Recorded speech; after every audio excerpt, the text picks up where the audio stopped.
అనగనగా ఓ కథ.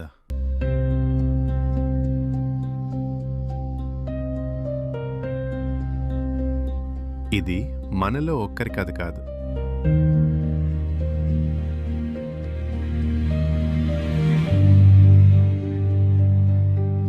ఇది మనందరి కథ.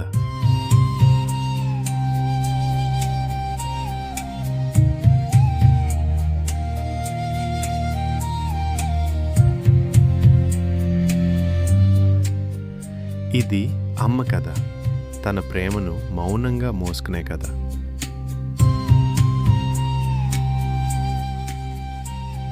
ఇది నాన్న కథ, ఆనందాన్ని వాయిదా వేసుకుని బాధ్యతను భుజాల మీద పెట్టుకున్న కథ.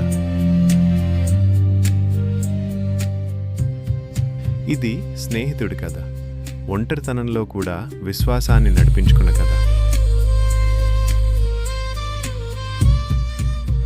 ఇది అన్నయ్య కథ, తన కళ్ళ కంటే ముందుగా బంధాన్ని ఎంచుకున్న కథ.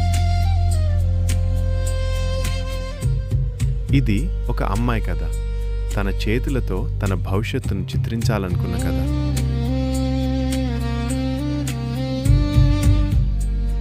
ఇది ఒక మనిషి కథ, సంపద కోసం కాదు, స్వప్నం కోసం దారి మార్చుకున్న కథ.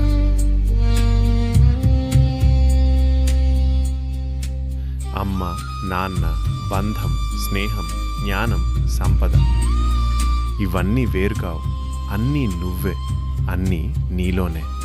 అదే ఈ ఆలస్యం, జీవితాన్ని అర్థం చేసుకునే ఒక క్షణం.